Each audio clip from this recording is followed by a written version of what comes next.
Assalamualaikum warahmatullahi wabarakatuh. Bismillah, alhamdulillah, alhamdulillahi haqqa hamdan hamidin. Nahmadu syukran li jami'i ni'ami wa mazidihi wa sallimu ala nabiyil karim habibina wa syafi'ina wa qurrati a'yunina Muhammadin wa ala alihi wa ashabihi ajma'in, amma ba'd. Fadilatul muhtaramin, para asatidz, para pengurus, bapak-bapak, ibu-ibu rahimakumullah.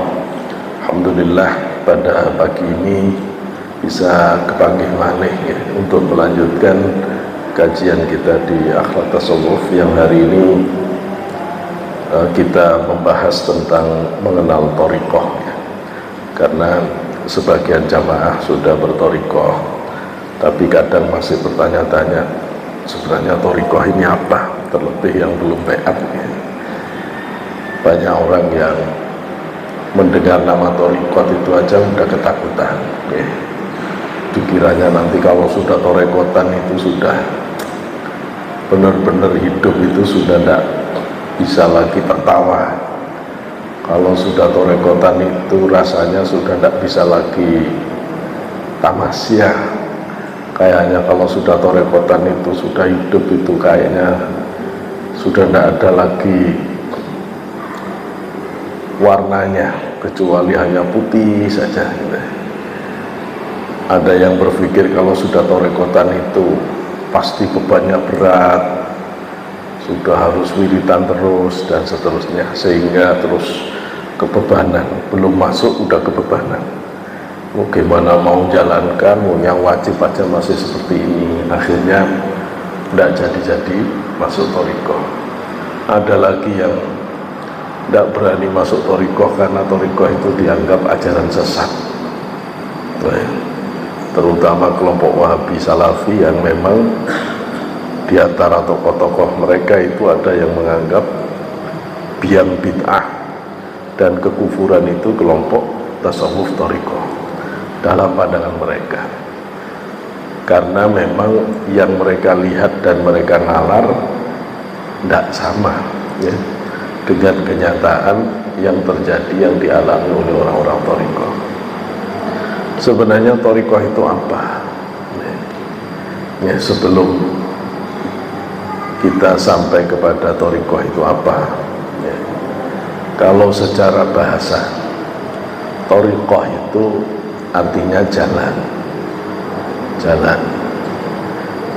Bedanya dengan syariah. Syarik itu juga jalan, cuma syariah itu jalan besar. Jadi jalan besar. Kalau thariq itu jalan kecil, jalan khusus ya, jalan yang dilalui untuk mempercepat perjalanan ya. Gambarannya kalau di jalan besar itu orang mau menuju ke tujuan itu macam-macam. Kayak saya tadi berangkat dari rumah, orang lain itu ada yang kalem banget jalannya, ada yang dikit-dikit berhenti jalan lagi, ada yang berhenti tidak jalan-jalan, ada yang set ya, karena buru waktu set cepat. Di syariat itu begitu cara orang mengerjakan ibadah. Ada yang mengerjakan itu ya seenaknya saja, 5 waktu itu cukup, tidak mau nambah sunnah. Kadang 5 waktu saja tidak kena, berhenti, kena zuhur, asar tidak kena, berhenti. Ada yang berhenti terus batinnya ya. Begitu Islam udah tidak pernah jalankan sholat, tidak pernah puasa, berhenti terus. Ya di syariat itu ada yang jalannya cepat, meskipun tidak pernah bai'at thariqah, tapi dia baca sholawatnya sehari sampai 5.000, ada yang sampai 10.000, ya ada yang cepat. Meskipun tidak bai'at thariqah secara muktabaroh, tapi dia hafal Quran setiap hari 5 juz, setiap hari 10 juz, yaitu satset di jalan syariat. Semua bisa sampai ke hadirat Allah. Cuma kalau cara jalannya itu cuma kecepatan 10 km per jam, rasanya itu umur habis jalan baru beberapa meter saja, itu nggak mungkin bisa kecapai. Ini tujuan untuk menuju yang dituju itu tidak akan bisa. Karena itu dipilihkan jalur yang cepat, jalur tol. Nah, jalur tol itu thariqah ya, thariqah itu jalur tol. Jalur tol secara umum, maka thariqah itu adalah jalan menuju wusul kepada Allah ya. Jalan menuju wusul kepada Allah, sampai kepada Allah ya. Sebagaimana dijelaskan oleh Dr. Muhammad Aqil di dalam kitab Dirasah fi Turuqi Sufiyah, beliau menjelaskan wal haqiqatu anna tariqata laysat illa manhaju hayatin ruhaniyatin, manhaju hayatin ruhiyatin yumkinu at-tawassulu bihi bisahihin niyyati fi taqdimil mujahadati warriyadatin nafsiyati ila ma'rifatillahi ta'ala ma'rifatan sahihatan. Wal haqiqah, secara hakikat, anna tariqata, sesungguhnya tariqat, laisat, tidak ada apa tariqat, illa kecuali manhaju hayati ruhiyati, kecuali dia adalah way of life, dia adalah manhaj, dia adalah cara hidup ya, cara hidup keruhanian ya. Dia adalah way of life dari spiritualitas, yumkinu, yang memungkinkan at-tawassul, memungkinkan tawassul bihi, dengan thariqah, bisahihin niyah.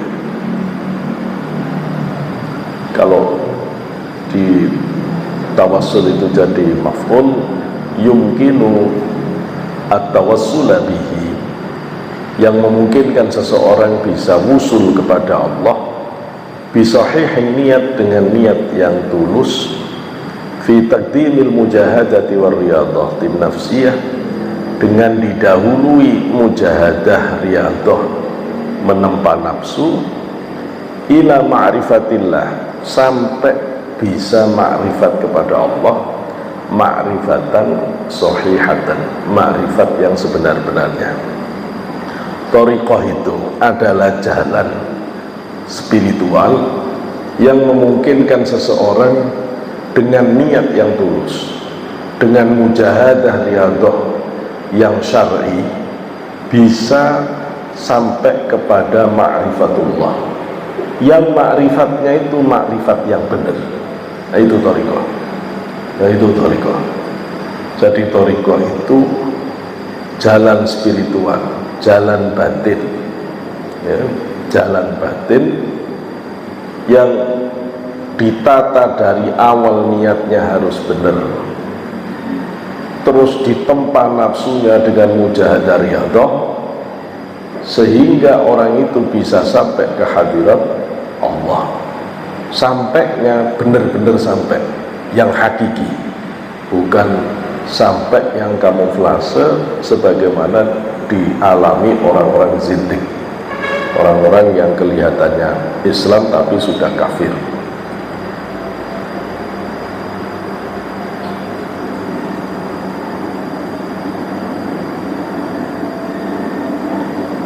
Di dalam penjelasan yang lain, Taftazani dalam kitab Madkhal ila tasawwufil islami, Madkhal ila tasawwufil islami, beliau mengartikan thariqah itu adalah majmu'atul adabi wal akhlaqi allati yatamassaku biha ta'ifatus sufiyah. Tarekat itu adalah sekumpulan tata krama, sekumpulan adab dan akhlak yang dipegang teguh oleh sekelompok para wali, para sufi. Thariqah itu adalah sekumpulan adab dan akhlak yang dipegang teguh oleh para wali, para sufi. Itu thariqah, ya, itu thariqah. Kemudian dasarnya thariqah itu apa? Dasarnya thariqah itu hadis yang dikenal dengan hadis Jibril, muttafaqun alaih. Di dalam riwayat Imam Muslim, ketika Rasulullah didatangi oleh seseorang yang pakaiannya serba putih-putih, yang menanyakan tentang Islam, dijawab oleh Rasulullah, Islam itu yang kita kenal dengan rukun Islam yang 5. Bertanya tentang iman, dijawab oleh Rasulullah dengan rukun iman yang 6 itu. Ya. Ketika bertanya tentang mal ihsan, ihsan itu apa? Maka di situ Rasul menjawab, an ta'budallah ka'annaka tarahu. Ihsan itu adalah keadaan batin yang kalau ibadah, orang itu kalau ngadep Gusti Allah, nyembah Gusti Allah, sholat, ka'annaka tarahu, batinnya sudah seperti melihat Allah.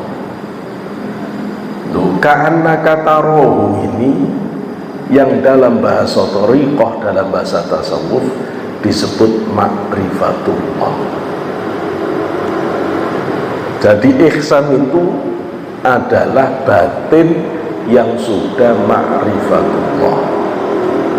Fa'ilam takun tarahu, kalau orang itu tidak bisa ibadah dengan hijab terbuka sampai dia seolah-olah melihat Allah, maka dia harus ibadah dengan perasaan terus diperhatikan oleh Allah. Ya, dia senantiasa diawasi, diperhatikan. Keadaan batin yang senantiasa diawasi, diperhatikan oleh Allah, itu keadaan batin yang sudah sangat dekat Allah. Karena itu makomnya muraqabah. Orang ini sudah dekat, sudah proses mendekatkan batin ke Allah. Tidak gampang, ya, tidak gampang. Punya perasaan selalu diawasi Gusti Allah itu tidak gampang, tidak gampang. Nyatanya kita itu sholat itu masih belum merasa dilihat Allah. Ya. Kita sholat itu tidak punya perasaan. Sholat kita itu mati perasaan kita. Ya. Kita itu antara mau ngadep Gusti Allah, sholat itu mau ngadep Gusti Allah, sama ngadep RT saja atau ngadep tamu saja. Itu kadang masih hormatan ke tamu kok. Jadi mau kondangan, lihat manten, cek rapinya, cek cantiknya, cek. Begitu ngadep Gusti Allah ya sekenanya. Berarti Gusti Allah itu kan lebih rendah dari pengantin. Mau ketemu RT itu pakaiannya dibenerin, ini dibenerin, ngomong ditata, sikap diatur. Begitu ngadep Gusti Allah sholat, takbir sekenanya, baju yo sekenanya. Berarti Gusti Allah itu kan lebih rendah dari RT. Padahal Gusti Allah itu kan segala-galanya. Ya ini kok bisa begini nih, bagaimana? Batin mati, tidak bisa ngerasakan, tidak bisa merasakan haibah berhadapan dengan Allah, itu tidak bisa, tidak bisa. Loh, kalau mati ini terus ngidupinnya bagaimana? Nah, loh ini ngidupinnya bagaimana? Kalau ditanyakan pada para aulia illah, yang paling cepat la ilaha illallah. Tidak ada yang paling cepat bangkitkan hati, ngidupin hati, bersihkan hati kecuali la ilaha illallah. Dibersihkan dulu. Hati itu tidak hidup karena hati itu ketutupan banyak gambar-gambar batin yang selain Allah, cita-cita, hayalan, yang semuanya itu menutupi diri kita, hati kita, sehingga tidak pernah bisa fokus ke hadirat Allah. Sehingga kata Syekh Mu'athaillah Sakandari, kaifa yusyrikul qalbu suwarul aqwal muntabi'atun fi mir'ati. Bagaimana mungkin hati itu bisa memancarkan cahaya ketuhanan? Wong gambar seluruh makhluk itu loh, nutupi kacanya. Am kaifa yarhamu ilallah wa huwa mukabbalun bi syahwatihi. Bagaimana orang bisa melangkah batinnya menuju kehadiran Allah? Wong kaki spiritualnya terikat, keserimpung oleh nafsunya sendiri, ya udah akan bisa berangkat. Ya, mbok sholat sampai 100 rakaat juga isinya ngelamun. Ya, mbok baca Quran sampai khatam juga ya cuma ribut dengan huruf-huruf. Ya. Mbok banyak baca-baca apapun ya hatinya hampa. Kenapa? Karena ketutup suwarul aqwal, gambar segala sesuatu. Kita itu hatinya lemah banget, gampang ketarik dengan selain Allah, ya, gampang ketarik. Jenengan mau sholat, terus oleh sebelahnya ya, disuruh geser, padahal jenengan udah lebih awal dari tadi, setengah jam lebih dulu dibanding dia. Dia datang langsung nyuruh geser-geser, ayo takbir kalau bisa khusyuk. Begitu Allahu Akbar, enak aja, datang terlambat, geser-geser orang. Loh, repot loh. Itu artinya gores, itu artinya nutup ke hati. Ayo, kenapa sih soft perempuan itu di Islam kalau dewasa kok paling belakang, laki-laki kok paling depan? Laki-laki, remaja, anak-anak, laki-laki semua, baru anak-anak perempuan, remaja perempuan, baru perempuan dewasa. Kenapa? Lu bahaya Pak, jenengan mau sholat ngelirik, ada orang pakai kerudung cantik, takbiroh. Kalau udah Allahu Akbar, nggak ketemu Gusti Allah, ketemu perempuan tadi. Orang cantik kayak gitu loh, punya suami apa enggak? Wes, nggak karu-karuan, nggak karu-karuan. Jadi gampang, batin kita ketutup itu gampang. Terus kalau jenengan sekarang saya tanya, kira-kira yang nutupi batin itu sedikit atau banyak? Sabrek-kabrek, ketumpuknya itu banyak. Lu terus bagaimana cermin ini bisa memantulkan lauhul mahfuz kalau ketutupan sebegini banyak ini, sementara bersihkan tidak pernah. Ayo terus saya tanya, ya apa Bapak ngangkat gambar-gambar ini? Ya apa bersihkan supaya gambar ini hilang, supaya kaca ini jernih kembali? Terus ya apa caranya? Tidak tahu. Yang tahu ditambah terus, tambah terus. Ya itu. Maka kalau ditanya kenapa susah khusyuk? Ya susah, hatinya udah gambarnya terlalu banyak. Begitu takbir Allahu Akbar keluar semua. Kurang ajar orang tadi, yang itu cantik, tetanggaku tambah nak karun, aku sebenarnya pingin makan banyak. Begitu loh. Saya kalau kemudian disuruh ka'annaka tarahu, ya gak mungkin. Terus disuruh fa illam takun tarahu fa innahu yaraka, nggak akan bisa. Nggak akan bisa. Lo terus gimana caranya ini? Ya hati harus dibersihkan. Terus bersihkan hati dari selain Allah ini gimana? Nggak ada yang lebih hebat dari la ilaha illallah. La ilaha, nggak ada yang selain Allah. Tuh, dibersihkan hati itu. Ndak, selain Allah nggak ada. Ndak perempuan-perempuanan, ndak marah-marahan, ndak dunia-dunia, ndak, semua ndak. La, ditolak. La ilaha illallah. Allahnya ditancepin benar. Allah yang di hati saya. La ilaha illallah. Loh, itu torekoh. Yang ngajari begini ya Rasulullah. Ya Rasulullah. Ya. Setidaknya ada dua hadis itu, satu sahabat, yang satu Sayyidina Ali. Ya. Pertanyaannya sama ke Rasulullah. Inna syara'i al-Islam qad kathurat, kata sahabat. Sesungguhnya syariat Islam ini terlalu banyak, Rasul. Mau sholat bener aja cik repotnya. Sholat bener, Bapak harus ngerti syarat rukun. Sebelum itu syaratnya harus wudhunya bener. Belum sholat belum kebahas itu. Mau sholat khusyuk, sholatnya belum kebahas, sudah disuruh benerin wudhunya dulu.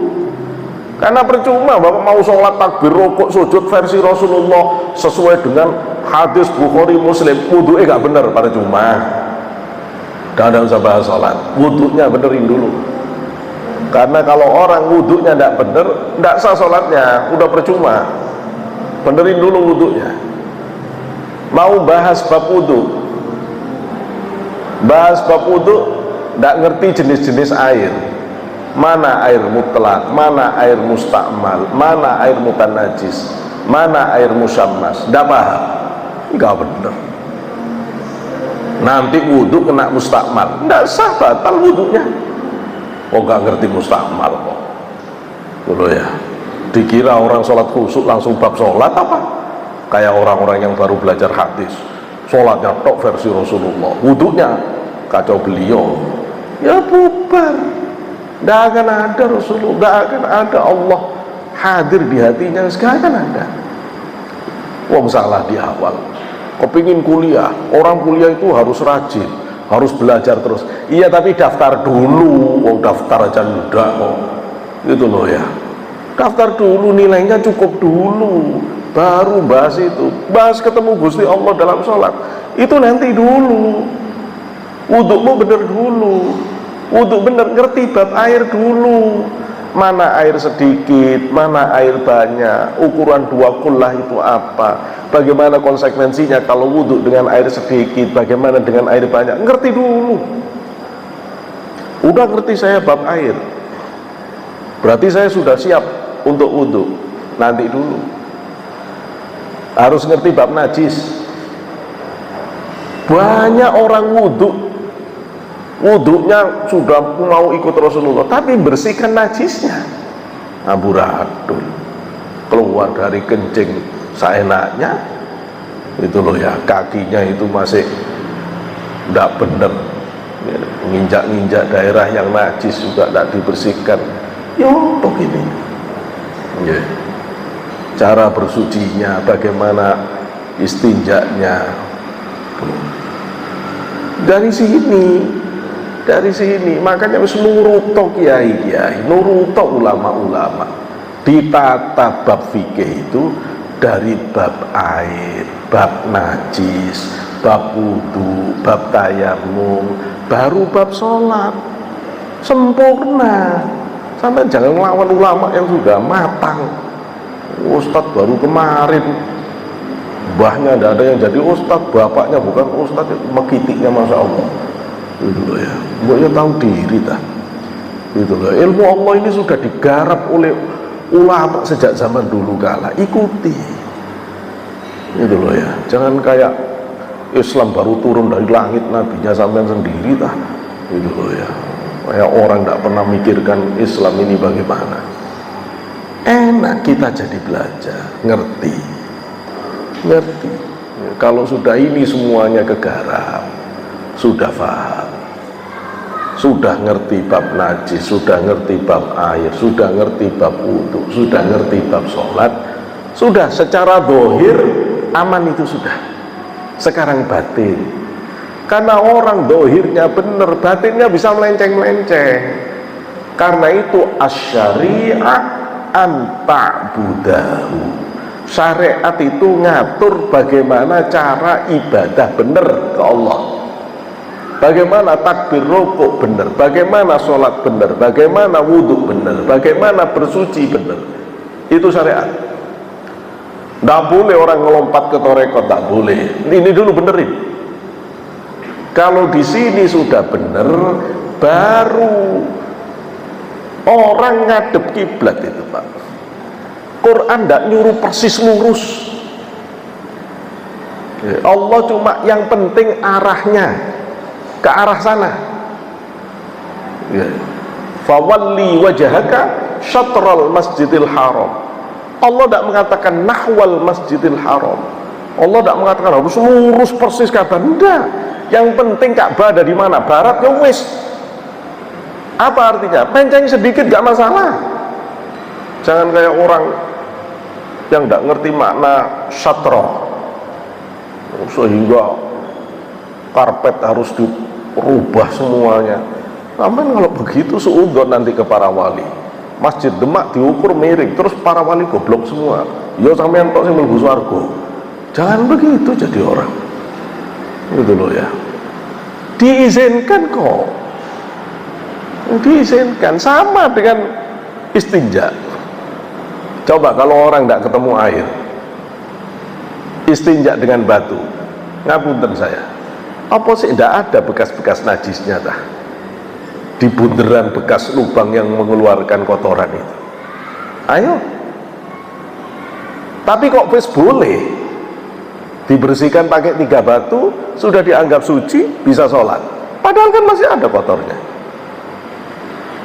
Loh, syariat itu sih ngizinin, gitu loh, ngizinkan. Ayo saya tanya, darah itu najis atau tidak? Najis, haram dimakan. Ayo sekarang ibu masak balungan, bisa bersihkan darah yang ada di tulang-tulang? Tidak akan bisa. Setelah dibersihkan taruh merah lagi, taruh merah lagi. Kalau mau dibersihkan bener, ya gak bisa ya dibuang sak daging-dagingnya, gitu loh ya. Itu namanya dimakfu. Loh, syariat itu masih ngizinin begini ini dimakfu, tapi batin tidak bisa. Allah tidak nerima jenengan batin tidak lurus ke Allah, tidak diterima. Badan tidak lurus persis Ka'bah, diterima. Tapi batin menceng dikit, nggak diterima.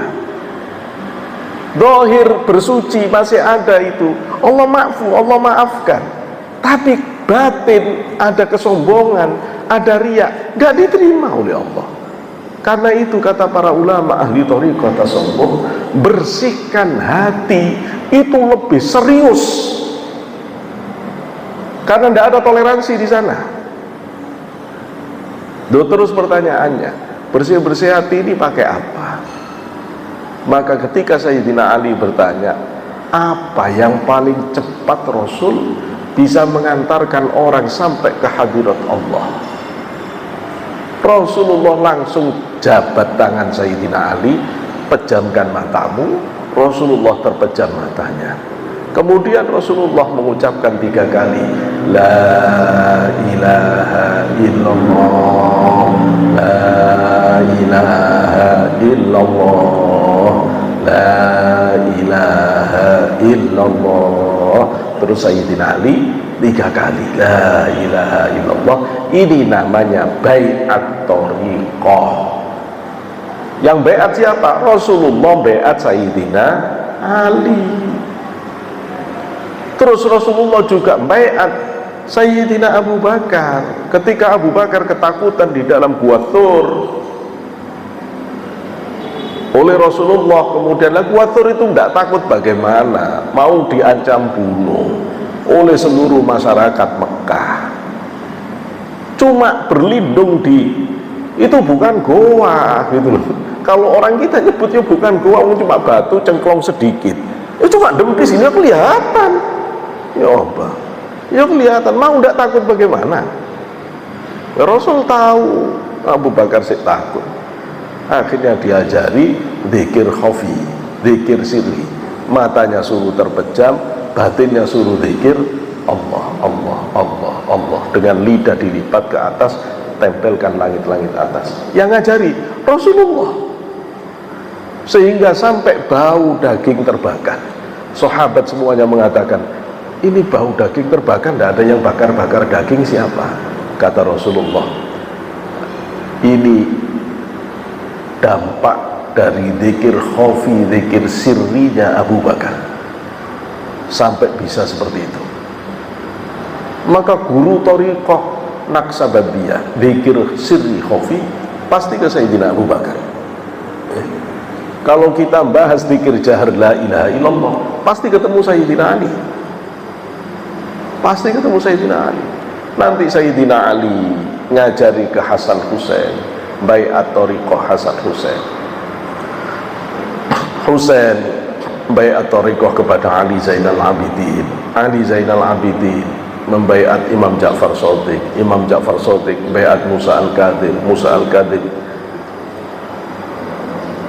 baiat Ali Ridho, Ali Ridho baiat Ma'ruf Al-Karhi, sampai ketemu ke Syekh Abdul Qadir Al-Jilani. Maka bernamalah thariqat itu Qadiriyah, karena Syekh Abdul Qadir, jadilah Qadiriyah, Qadiriyah. Terus nanti ada keturunan Rasulullah lagi di Uzbekistan, namanya Bahauddin. Bahauddin ini 3 bulan sebelum dilahirkan Baba Syammas, mursyid thariqah Naqsabandiyah dari jalur Abu Bakar, itu masuk ke satu desa. Di desa tersebut geger karena bau wangi tidak hilang-hilang. Bau wangi tidak hilang-hilang sak desa itu. Ini ada apa? Akhirnya Baba Syammas yang seorang waliullah memberitahu, anakku mau lahir, ini bau ruhaninya anakku. Siapa ini? Saya Bahauddin, masih keturunan Rasulullah juga, masih keturunan Rasulullah. Maka begitu Bahauddin ini lahir, kemudian setelah besar dia mimpi ketemu Rasulullah dan Syekh Abdul Qadir Al-Jilani.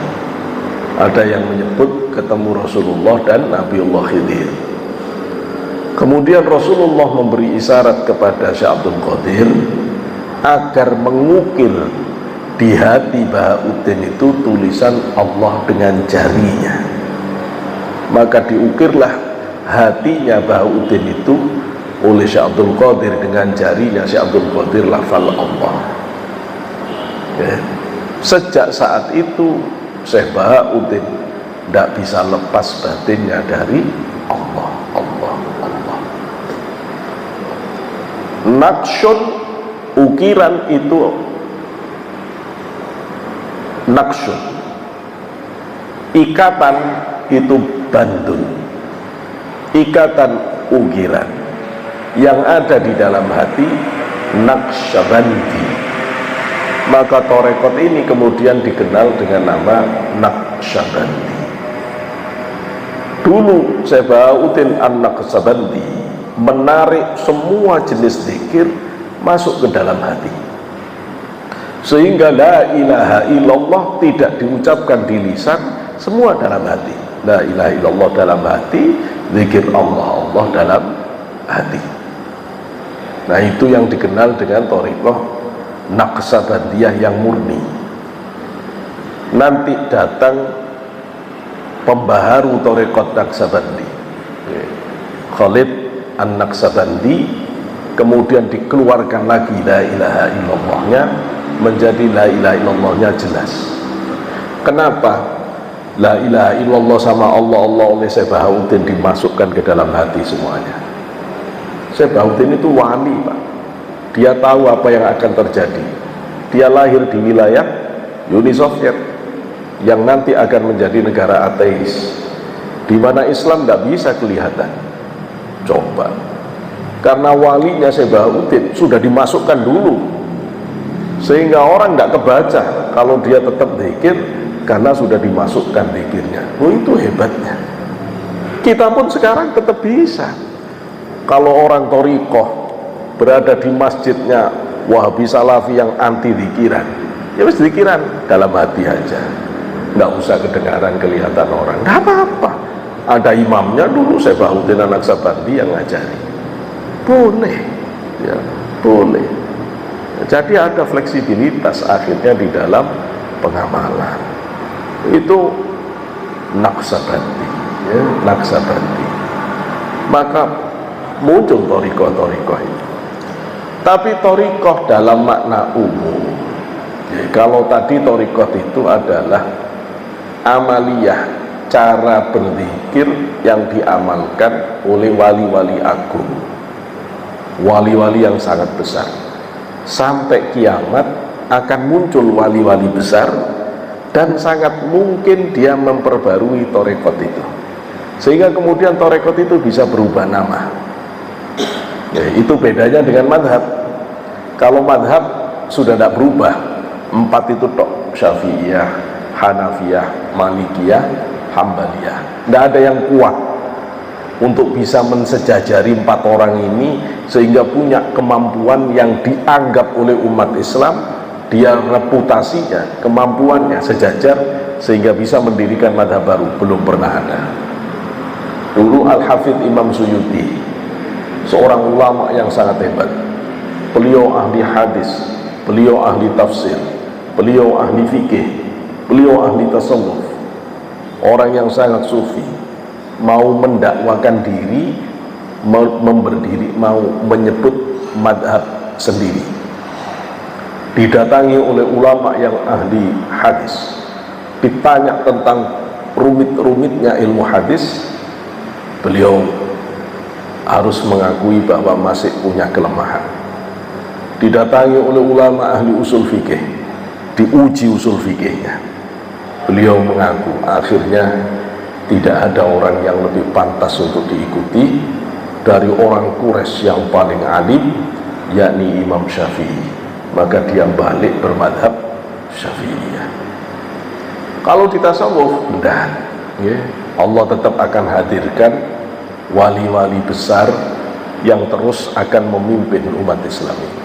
Terakhir nanti ya Imam Mahdi, ya, Imam Mahdi yang dalam derajat kewalian ada yang menyebut satu-satunya wali yang dianggap setara dengan Syekh Abdul Qadir, Imam Mahdi. Sama-sama keturunan Rasulullah, yakni Imam Mahdi. Ada yang menyebut Uwais Al-Qarni. Jadi itu. Kemudian thariqah ketika diamalkan oleh cucu Rasulullah, keturunan Rasulullah maksud saya, dia orang Maroko, namanya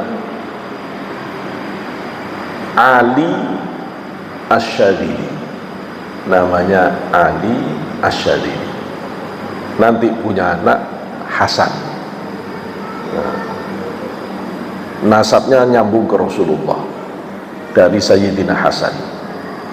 Syekh Abdul Qadir juga dari Sayyidina Hasan. Nah, maka Al-Hasan, beliau kemudian setelah kasyaf ma'rifatullah ditugasi oleh Allah untuk menegakkan perjuangan umat Islam, turun dari Maroko, Tunis, kemudian ke Mesir, ke Iskandaria, kemudian masuk ke Mesir. Ketika masuk ke Mesir, di Mesir waktu itu ada ulama top, namanya Syekh Izzuddin Abdus Salam, digelari Sultanul Ulama, rajanya para ulama. Waktu itu Imam Hasan, Abul Hasan Ali Asyadili, beliau itu kalau ceramah aneh, karena kalau ceramah itu beliau mengatakan, mbahku mengatakan, karena dia masih keturunan Rasulullah, ya, tapi bukan keturunan Rasulullah yang benar-benar sekarang lagi diperdebatkan ya. Sampai hari ini belum ada dokumen yang bisa dipercaya yang menyatakan bahwa Habib itu keturunannya Rasulullah. Jadi saya kira Habib harus nahan diri dulu, jangan teriak-teriak keturunan Rasulullah dulu, karena tidak ada dokumen ya, dari abad ke-4 sampai abad ke berapa, 7 abad, ada yang menyebut 5 abad, 7 abad, tidak ditemukan dokumen. Tapi kalau yang Sayyid Muhammad bin Alwi Al-Maliki itu memang Sayyid, itu Al-Hasani, memang keturunan Rasulullah. Para wali songo keturunan Rasulullah, itu sudah clear ya, sudah clear. Jadi kalau mau tinggi-tinggian nasab, setinggian wali songo ya. Para Habib itu masih dipertanyakan ya, dipertanyakan ya, jangan dibalik-balik.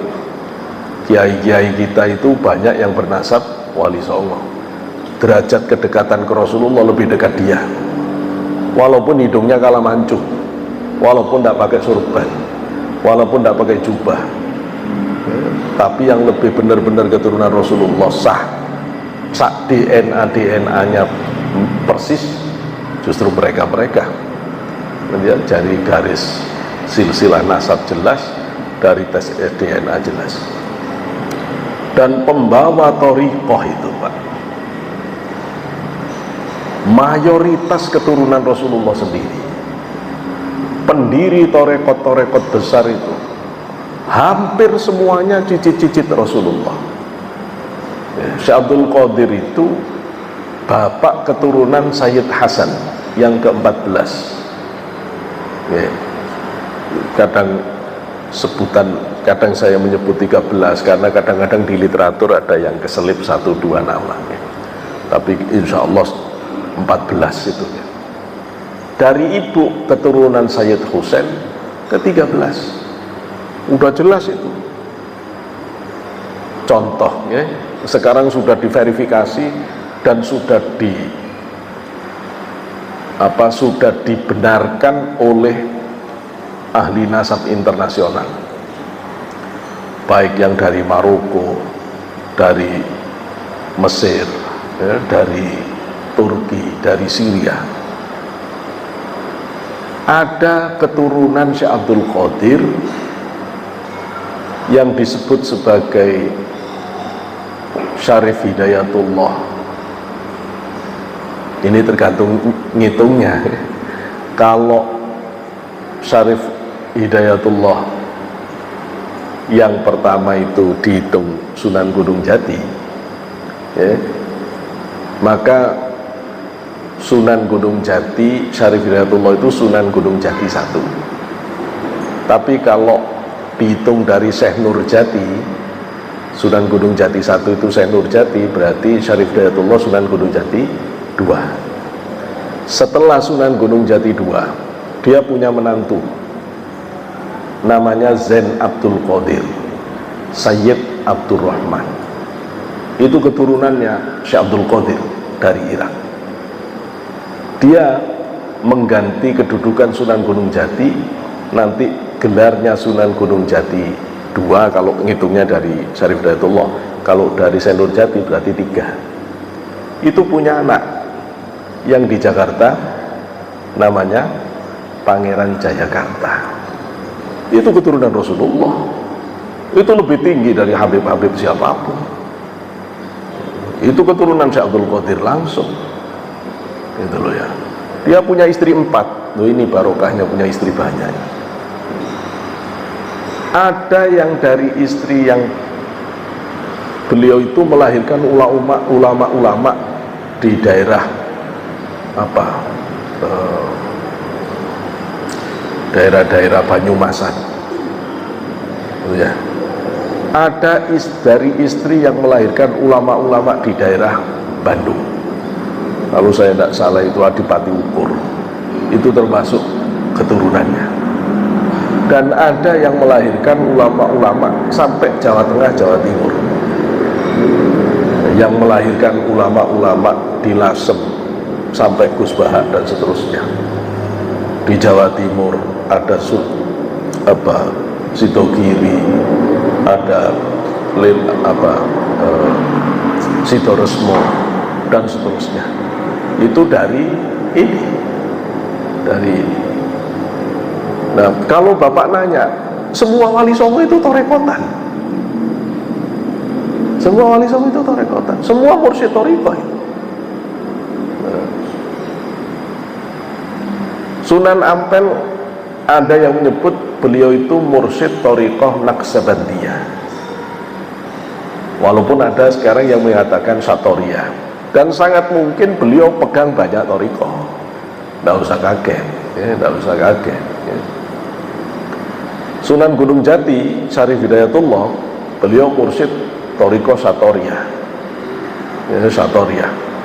Jadi cucu-cucu Rasulullah itu ilmunya torekot semua. Torekot semua sampai sekarang. Sampai sekarang. Gitu, sampai sekarang. Kenapa orang Jabodetabek ini biasanya anti torikoh? Gara-gara fatwa Habib, tidak enak saya, yang mufti Belanda itu, mufti Betawi, yang karena ada pemberontakan dari masyarakat Banten terhadap Belanda yang diawali oleh Syekh Abdul Karim Al-Bantani, guru mursyid Thariqah Qadiriyah Naqsabandiyah nanti beliau itu. Maka kemudian Thariqat itu dianggap ajaran sesat, sehingga sebagian kiai-kiai Betawi, kiai-kiai tidak mau Thariqatan. Kenapa? Karena masih kena fatwa mufti Betawi ya. Padahal ini fatwa yang merusak ya. Justru melawan perjuangan pribumi melawan Belanda, pribumi melawan Belanda. Loh itu.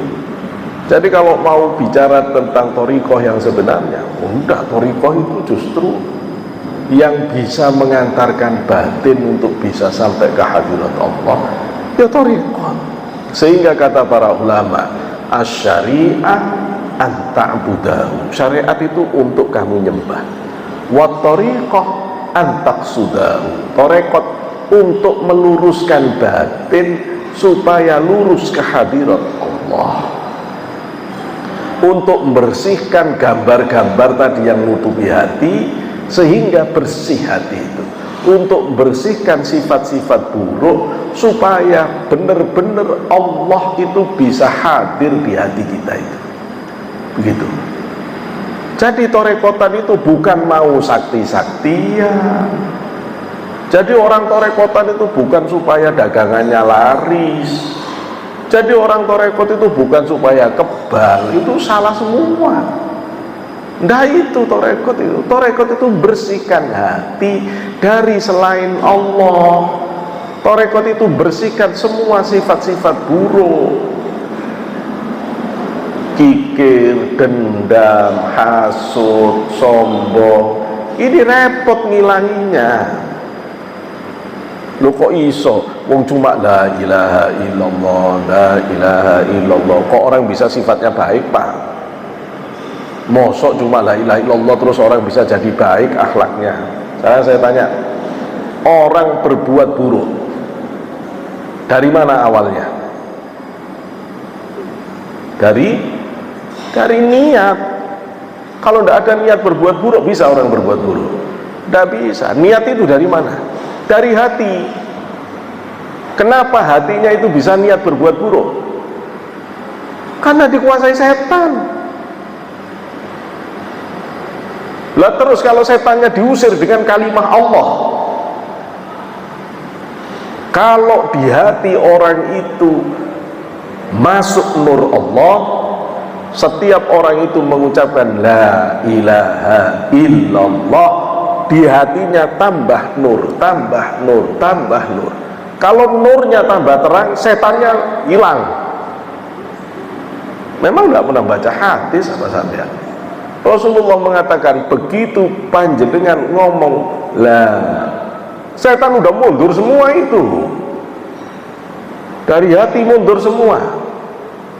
Tapi kalau sudah berhenti illallah, maju lagi.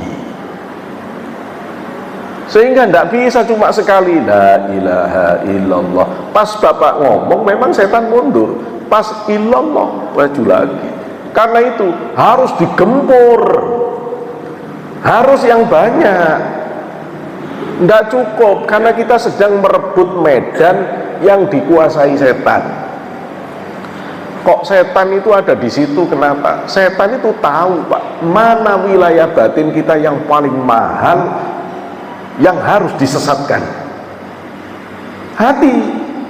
Karena itu hati itu dikangkangi benar oleh setan, dikuasai benar, sehingga orang itu malas mau sholat, malas mau ngaji, malas mau pikiran. Jangankan pikiran, datang tok ke tempat zikir malas. Jangankan datang, kepikiran mau berangkat itu loh, tidak bisa. Saking hebatnya setan muter-muterkan hati kita supaya orang tidak bisa pikiran, tidak bisa pikiran. Kenapa? Karena orang pikiran itu hebat, hebat.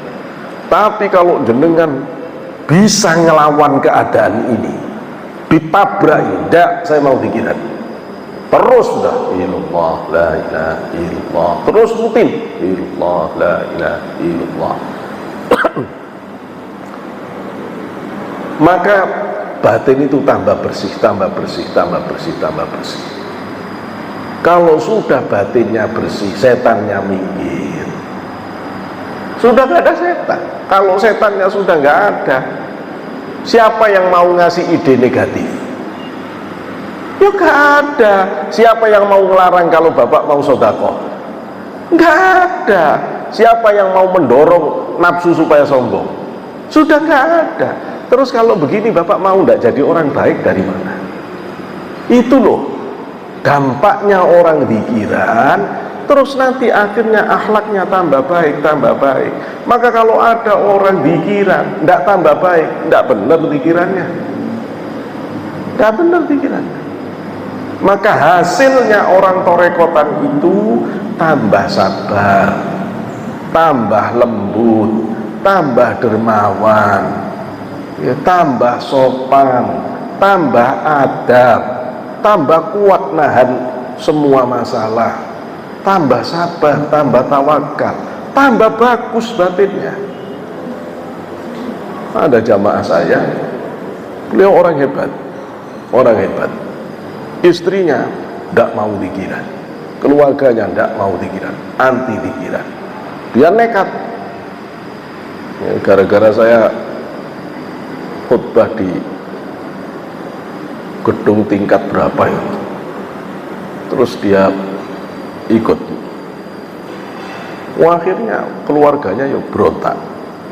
Kenapa bapak ini kok ikut manakipan, ikut pikiran? Gini. Bapaknya repot menjelaskan, anak istrinya tidak paham. Akhirnya bapaknya cuma ngomong gini, wes gini aja. Menurut kamu, bapak sekarang ini tambah baik atau tambah buruk? Kalau kamu mengatakan bapak tambah buruk gara-gara ikut Kiai Sotik ini, sekarang juga berhenti bapak. Tidak bisa. Akhirnya suami istri, istrinya, anak-anaknya mengatakan, ya tambah baik sih, ya wis, jangan larang saya. Ya. Nggak bisa. Kalau orang itu torekotan bener nggak tambah baik, itu nggak mungkin, nggak mungkin. Kalau saya udah torekotan pak, kok rezeki saya tambah seret, ibu nggak torekotan ya tambah parah. Saya torekotan kok tambah susah ya pak, ibu nggak torekotan tambah parah. Ayo, kalau ibu susah tidak bisa pikiran, apa udah tambah puyeng? Ayo, ibu susah tidak bisa ngeluh ke Gusti Allah, apa udah tambah stres? Jangan terus torekotnya di kambing hitam. Jangan-jangan gara-gara torekotan ini saya susah. Sampai tanya itu orang-orang gelandangan itu, tidak torekotan ya susah semua kok. gitu loh ya. Sampai lihat orang-orang kafir dak torekotan yo sesat, lo jangan disalahkan. Oh, ini senjatanya kok sampai mau buang, itu ide setan, itu ide setan, itu dilawan. Wong sampean punya senjata kok. Apa kata para aulia, para wali-wali Allah? Ad-dzikru syaiful muridin, bihi yuqatiluna a'da'ahum minal jinni wal insi, wa bihi yatrukuna, wa bihi yadfa'una as-sayyi'at allati tatrukuhu. Zikir itu senjatanya murid-murid thariqah. Dengan zikir itu dia bisa kalahkan musuh-musuhnya, baik bangsa jin maupun bangsa manusia. Nggak usah ibu mensomasi, nggak usah dilawan, nggak usah biarkan. Ada orang benci, tetangga nggak bener, nggak usah diomelin, nggak usah di WA. Zikiran illallah, la ilaha illallah. Terus nanti Allah sendiri yang menundukkan hati mereka. Asal dengan istiqomah terus, terus. Sudah banyak buktinya, banyak buktinya. Ibu saya, bapak saya itu orang thariqah semuanya. Bagaimana orang menjelekkan ini itu, rontok semua. Ya tidak pernah didoakan, tidak pernah didoakan. Kenapa? Karena begitu ibu zikir, ibu langsung bersama Allah. Loh, banyak di Quran orang yang dibersamai oleh Allah itu. Misalnya sabar, innallaha ma'as-sabirin. Kalau ibu sabar, bapak sabar, Allah selalu menemani bapak ibu. Tapi jadi orang sabar itu kan repot. Kadang sampai mati sih gak sabar-sabar. Berarti sampai mati kan gak ditemani Gusti Allah itu. Ayo, kepingin ditemani Gusti Allah meskipun masih belum sabar, zikir, zikir.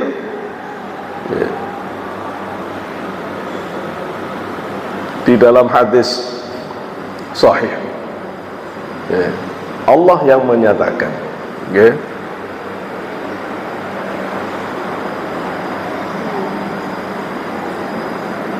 saya ambil intinya biar tidak kelamaan, saya masih menjelaskan pengantar soalnya.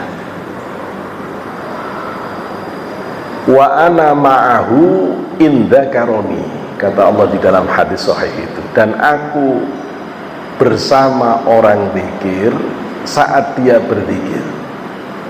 In dzakarahu fi mala'in dzakartuhu fi mala'in khairum min mala'i. Kalau dia mengingat aku di dalam keramaian, maka aku ingat dia, aku populerkan namanya di dalam keramaian yang jauh lebih bagus dari keramaian yang dia buat. Wa in dzakarahu fi nafsi dzakartuhu fi nafsi. Kalau dia mengingat aku di dalam hatinya, maka aku ingat dia di dalam diriku. Coba sampai untuk bisa populer di para malaikatnya Allah di akhirat, repot apa repot? Repot Pak, sampai nyalon jadi DPRD Tangsel. Biaya untuk bisa terkenal mahal, bisa ratusan juta sampai tempelin di pohon-pohon. Jangankan orang, pohonnya aja yang ditempelin nggak kenal Bapak, apalagi orang. Udah biaya banyak, repot. Padahal cuma mau dikenal orang. Sekarang mau dikenal Gusti Allah, apa udah repot?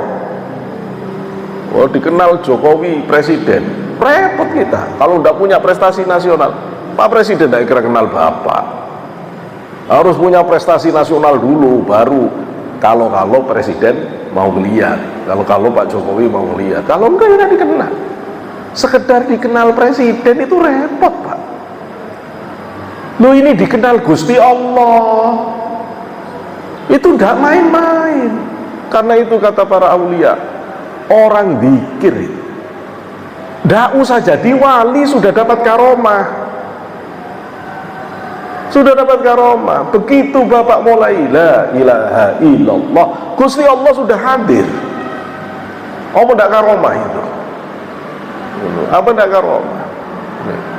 Orang kedatangan jenderal, kedatangan profesor, kedatangan ulama udah seneng pak. Mosok terus kedatangan Gusti Allah gak seneng. Ya goblok kata orang Surabaya ya. Ya bodohnya orang itu loh ya. Terus kalau bapak ngingat di hati Allah, Allah, Allah, ibu ngingat di hati Allah, Allah, apa kata Allah? Saya ingat kamu. Kalau Allah yang ingat, dicukupi semua kebutuhan kita pak, gitu loh. Nggak cuma diinget-inget, oh iya ya saya ingat, nggak begitu. Saya selalu mengatakan, kalau anak masih ingat orang tuanya, soleh anak itu. Kalau orang tua masih ingat anaknya, cukup anak itu. Kalau istri masih ingat suaminya, tenang suami. Kalau suami selalu ingat istrinya, awet muda istri itu. Itu loh ya. Kenapa ini? Lu itu diingat itu berarti disayang, dibarokahi, dicukupi kebutuhannya. Maka kalau orang diingat Allah, diperhatikan, diampuni dosanya, dirahmati, lu itu hebat. Padahal cuma Allah, Allah, Allah. Wis gak modal. Ayo, ibu sodako masih keluar uang, ibu sholat masih harus gerak-gerak badan. Pikiran cuma ngadep kiblat, merem illallah, la ilaha illallah, cuma modal bibir doang. Kalau bibirnya capek diem wis, hatinya yang zikir Allah, Allah, Allah. Mingkem gak modal apa-apa tok, cuma hati ngomong Gusti Allah. Sik gak mau mendekatkan diri kepada Allah, rak ruwet. Loh ini thariqah, itu thariqah diajarkan oleh para ulama. Ini yang waktunya habis, saya singkat. Pada abad ketiga, keempat muncul thariqah yang pertama, yang dikenal dengan thariqah Malamatiyah atau Qasariyah. Thariqah Malamatiyah ini hilang, sekarang tidak ada lagi. Thariqah Malamatiyah ini, kata Dr. Abdul Qadir dalam kitab Dirasah fi Turuqis Sufiyah, thariqah ini ajarannya aslinya bagus Pak, tetapi ditolak oleh para ulama. Prakteknya begini, kalau ikut thariqah ini, semua gaji yang bapak terima dan harta yang bapak ibu miliki, jual semuanya, disedekahkan di jalan Allah. Terus untuk makan sehari-hari bapak tetap kerja. Kalau dapat gaji tidak boleh ngambil sepeser pun, harus disedekahkan. Nah terus kalau makan, kalau mau makan cari orang ustadz kiai yang bapak lihat orang ini soleh, yang kalau dimintai orang yang baik dia senang. Terus minta ke situ. Ini bahaya kalau ikut thariqah ini pada ke rumah nanti. Terus minta, yai saya mau makan, saya butuh untuk makan. Dan itu kalau nanti saya kasih 50.000 atau saya kasih 25.000, bapak harus ambil secukupnya, makan standar yang paling murah. Misalnya standar paling murah itu makan 7.500. Berarti kalau saya kasih 10.000, kelebihan itu ya, kelebihan 2.500. Yang 2.500 masukin kotak itu. Jenengan hanya boleh ngambil 7.500 tel. Dah. Untuk teh, enggak usah teh, air putih. Gitu. Ini thariqah Malamatiyah. Kata Imam Ghazali, aslinya thariqah ini cepat membuat orang jadi ikhlas. Cuma ada dua persoalan yang nabrak syariat. Pertama, minta-minta. Rasul tidak ngajari kita jadi peminta-minta. Itu tidak diterima oleh para ulama. ya. Yang kedua, menghabiskan harta sehingga kita tidak memiliki sama sekali, juga tidak diajarkan oleh Rasulullah. Karena itu kemudian tarekat ini hilang, tidak diikuti, sudah tidak ada. Kemudian ada tarekat Taifuriyah. Ini tarekatnya Abu Yazid Al-Bustami, karena nama lain beliau adalah Taifur. Intinya tarekat Taifuriyah zikir sirri khafi, Allah Allah Allah Allah. Karena itu kalau jenengan orang Naksabandiyah atau Qadiriyah Naksabandiyah, pasti ada Fatihah yang dikirimkan ke Abu Yazid Al-Bustami. Nanti penjelasannya lain waktu. Beliau itu derajat kewaliannya, gelarnya adalah Sultanul Arifin, rajanya orang yang ma'rifat billah. Ini seru bu, orang ini. Mbahnya itu masih penyembah api, tapi mbahnya udah Islam, bapaknya udah jadi kiai. Ya. Anaknya 6-6-nya sudah jadi ulama besar semuanya. Ya. Gen baik itu, kalau sudah di Islam ya tetap akan kelihatan hebat. Ya. Imam Hanafi itu juga keturunan raja-raja Persia, tapi yang namanya keturunan raja itu dari awal sudah beda gennya. Begitu masuk di Islam ya tetap dia akan nampak menonjol sehingga jadi imam madhab dan seterusnya. Orang ini istimewa. Beliau itu masuk thariqah tidak secara langsung, tidak pernah ketemu dengan gurunya. Ketemunya gurunya itu melalui Barzakhi. Nanti penjelasannya. Barzakhi, Imam Ja'far Shadiq. Beliau dibaiat oleh Imam Ja'far Shadiq, kemudian Birruh Barzakhi, yang kemudian ini dikenal dengan jenis baiat Uwaisi. Baiat itu nanti ada dua, ada baiat yang secara langsung atau disebut dahbi, ada baiat yang Uwaisi. Nah, yang model begini ini yang Uwaisi. Nah, kemudian ada tarekat Hallajiyah dari Al-Hallaj, ada Nuriyah Abu Husain An-Nuri, Al-Hallaj Abu Husain An-Nuri muridnya, ada tarekat Junaidiyah Imam Junaid Baghdadi. Imam Junaid ini guru dari Abu Husain An-Nuri dan Al-Hallaj. Kemudian di abad ke-6, abad ke-5 itu tarekatnya Imam Ghazali dan adiknya lebih dulu. Adiknya Imam Ghazali namanya Ahmad bin Muhammad bin Muhammad, Imam Ghazali namanya Muhammad bin Muhammad bin Muhammad. Di abad ke-5 tarekat yang paling besar tarekat Ghazaliyah. Nanti gimana ciri-ciri tarekat Ghazaliyah, kesempatan lain saya uraikan.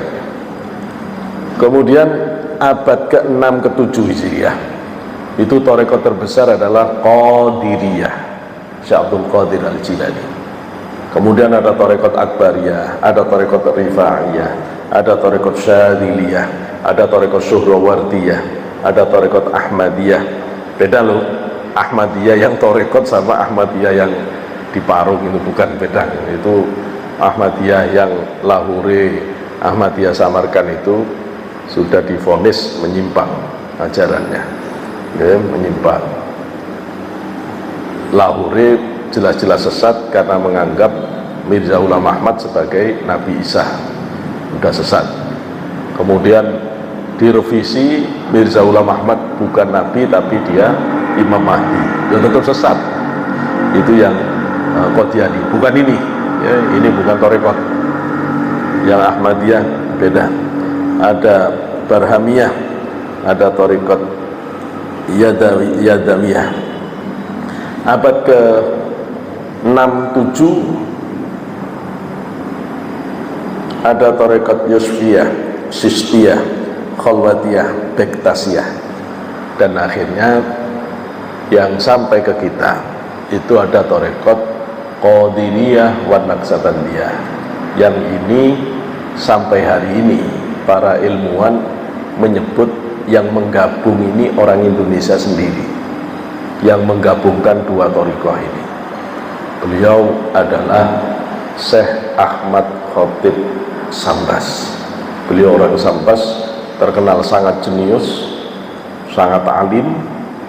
Beliau nanti dipercaya menjadi mursyid dunia yang tinggalnya di Mekah, Ahmad Khatib Sambas. Beliau di atas Imam Nawawi, berarti di atas Mbah Hasyim Asy'ari, yang di atas itu. Nanti Ahmad Khatib Sambas, ketika beliau sudah sepuh, menggantikan kedudukannya kepada Syekh Abdul Karim Tanara Al-Bantani yang memimpin pergerakan perlawanan terhadap Belanda, ya, dari orang Banten. Abdul Karim Tanara Al-Bantani ini punya murid, di antaranya yang diangkat jadi mursyid, ada yang menyebut di antaranya Syekh Tolha. Syekh Tolha, ulama besar Cirebon saat itu. Ada yang menyebut Syekh Tolha ini langsung dari Ahmad Khatib Sambas, berarti dia adalah adik kelasnya Abdul Karim, bukan murid langsung, tapi ada yang menyebut murid langsung. Syekh Tolha punya murid Abah Sepuh. Abah Sepuh punya murid Abah Nom. Abah Nom jadi TGN Suryalaya. Syekh Abdul Karim Tanara punya murid Syekh Asnawi Caringin, Banten, yang waktu kemarin tsunami makamnya tidak ikut kena banjir, walaupun yang lain sudah kebanjiran. Itu makam wali. Dari Syekh Asnawi Caringin turun ke Syekh Abdul Latif Cibeber. Nah, Cibeber, Cilegon sampai sekarang jadi basis Thariqah. Dari Cibeber turun ke Pagentongan, Bogor. Juga turun ke Kiai Muslih Meranggen. Maka Meranggen, Pondok Meranggen Semarang, Futuhiyat, sampai sekarang menjadi basis Thariqah Qadiriyah wa Naqsabandiyah. Mbah Muslih Meranggen mengangkat banyak mursyid, diantaranya Mbah Yai Muhammad Siddiq, guru saya, mursyid saya di Kudus. Syekh Abdul Karim Tanara juga punya murid dari Jawa Timur, dari Madura, namanya Ahmad Hasbullah Al-Maduri. Ahmad Hasbullah Al-Maduri menurunkan kemursidannya kepada Khalil Al-Jombani, Kiai Khalil Jombang. Kiai Khalil Jombang menurunkan kemursidannya kepada Kiai Romli Tamim Jombang, yang mengarang, menyusun Istighosah yang sekarang banyak diamalkan orang-orang. Kiai Romli Tamim punya banyak murid, nanti punya anak Kiai Musta'in, Profesor Dr. Kiai Haji Musta'in Romli SHMA. Itu dulu pangkatnya. Beliau mursyid Qadiriyah Naqsabandiyah di Jombang, Darul Ulum, sekarang jadi pondok besar Darul Ulum. Punya murid di Surabaya, namanya Kiai Usman, keturunan Sunan Giri. Kiai Usman punya anak Kiai Asrori. Kiai Asrori kemudian punya pondok di Kedinding, jamaknya Al-Khidmah, jadi thariqat besar di tangan Kiai Asrori bin Usman Al-Ishaqi. Guru saya Mbah Siddiq dulu mondoknya ke Kiai Hasyim Asy'ari, murid langsung Kiai Hasyim Asy'ari. Belajar thariqatnya ke Mbah Romli Tamim, sampai diangkat jadi mursyid oleh Mbah Romli Tamim. Jadi Mbah Siddiq ini punya dua kemursidan, diangkat mursyid oleh Mbah Muslih Meranggen, juga diangkat mursyid oleh Mbah Romli Tamim. Nah, kemudian sampailah kemursidan itu kepada putra beliau, Romo Yai Afandi Siddiq, Romo Yai Amin, Romo Yai Asnawi Fauzan Pasuruan, kemudian ada yang di Tuban, kemudian ada yang di Jember, meninggal semua. Tinggal Kiai Afandi dan Yayami. Nah, dari Yai Afandi kemudian menurunkan ke saya, sehingga silsilah sanad itu jelas sampai ke Rasulullah. Nah, begitu kira-kira gambaran tentang thariqah, sampai saya jelaskan usul-usulnya sampai detail, supaya kita mengerti bahwa thariqah itu benar-benar sambung ke Rasulullah. Kalau ada orang mengatakan bahwa thariqah itu bid'ah, tidak sesuai dengan ajaran Rasulullah, yang ngomong kayak begitu itu tak tanya, kamu terus kalau dikira niru siapa? Tak gak jelas. Lah terus yang tukang bid'ah siapa?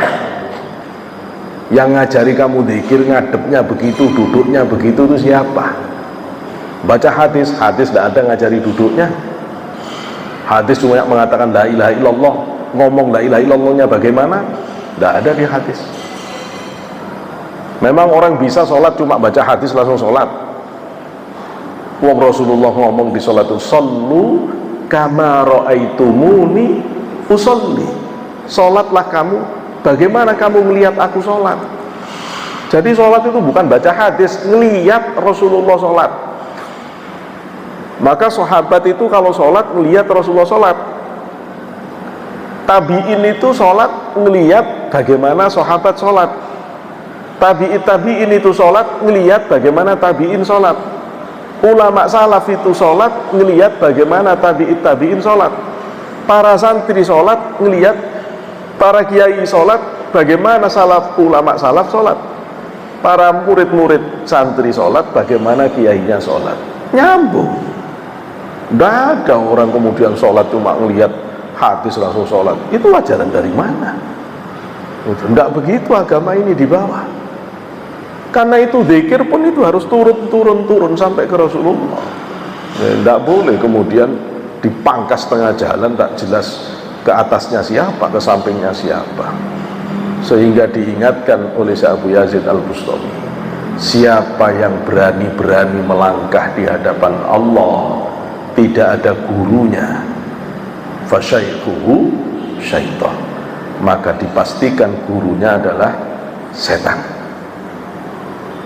Ayo sudah, ya kalau sampean itu ba'da sholat zikiran la ilaha illallah cuma 100, ndak kemana-mana batinnya, ya di situ. Ibarat mobil itu cuma dipanasi doang pak, belum masuk gigi. Ya paling jaga mesin bagus, iya. Tapi ndak usah nanya, oh, saya kok ndak ketemu ini, ndak ketemu itu. Lu memang di situ ngejegrek, batinnya ndak kemana-mana. Batinnya ndak kemana-mana. Lo kalau sampai mau berani-berani masuk gigi 1, gigi 2, gigi 3, sampai gigi 6, ambrol lo, ndak tahu arah, ndak tahu ini, nabrak-nabrak, gitu loh, nabrak-nabrak. Maka saya pun ndak rekomendasikan orang yang belum beat jangan berani-berani zikir banyak-banyak. Wes cukup 100 ba'da sholat cukup. Nanti kalau jenengan maksain satu kali duduk 5.000, sehari semalam 10.000, mendeleng nggak tanggung jawab saya. Lo kalimatnya tetap la ilaha illallah, tapi kemudian ngaku sudah bisa ngelihat ini, sudah bisa sampai ini, sudah iya sampean sudah ketutup kasaf bil jin, ketutup jin, sehingga kasafnya itu sudah kebantu jin, setan, kasaf syaitoni. Lo ya tidak selamat, tidak selamat. Tidak begitu. Nah, kalau orang berani, maka orang yang mengatakan tidak perlu guru ke Allah itu tidak perlu guru, ayo taruhan sama saya. Tidak pernah wiridan orang itu, tidak pernah wiridan, tidak pernah zikiran. Zikiran batas sholat aja paling susah jalan, paling zikiran belum pernah. 5 waktu kalau kuat tidak akan kuat. Lo terus kalau orang tidak kuat zikir, itu cirinya apa? Quran loh pak yang ngomong. Orang munafik itu kata Allah cirinya, kalau dia sholat komu kusala, sholatnya males-malesan. Kecuali dia kelihatan serius sholat, yura'unan nas, karena dia kepingin kelihatan orang. Kalau sendirian males dia sholat. Apa ciri kedua orang munafik itu? Wala yadhkurunallaha illa qalila. Tidak akan kuat zikir. Paling banter zikir sedikit. Jadi kalau jenengan kuat zikir, dipastikan lepas sifat munafik. Quran. Kalau saya tidak gelem zikiran, ya wis mabum mukhalafahnya. Gitu loh ya. Jadi terus gini masih males zikir, ya udah tahu saya sudah dijelaskan kok ya. Itu rahasianya kenapa perintah zikir di Quran itu paling banyak dari perintah ibadah apapun. Perintah zikir itu tidak mengenal waktu, sehingga kata para ulama, betul sholat itu ibadah paling istimewa, tapi tetap lebih besar zikir. Lebih besar zikir. Siapa yang ngomong sholat zikir itu lebih besar? Allah. Wala dzikrullahi akbar. Zikir kepada Allah itu akbar, yang paling besar. Tidak bisa sampai udah dikunci oleh Allah. Ya udah dikunci oleh Allah. Jadi terus begini nih, orang torekot masih disalah-salahkan. Cuma karena kiai-kiai torekot itu orangnya lembut, sabar. Ya wis ben, ditilok nih ben. Loh, giliran ketemu saya tak edel-edel sampean. Ayo tak tunjukkan dalil-dalilnya. Oh, kok ya orang bener malah disalah-salahkan, malah yang tidak bener ngerasa paling bener. Ya apa ini? Tidak bisa, harus diluruskan. Enggak. Yang benar-benar pengikut Rasulullah yang benar, ya orang-orang yang secara serius. Sekarang kalau panjenengan nanya, organisasi apa yang masih menjaga ketulusan ibadah lillahi ta'ala? Tarekat. Organisasi yang lain sudah bisa dibeli partai, Pak. Yang lain sudah bisa partai. Cuma tarekat yang masih menjaga. Ada oknum ahli tarekat yang juga berpartai, itu oknum. Oknum itu. Tapi kalau tarekat enggak, tarekat itu tulus kepada Allah.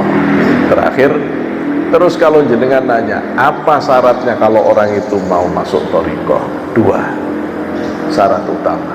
1, taubatan nasuha, niat tobat sungguh-sungguh, berhenti dari semua maksiat.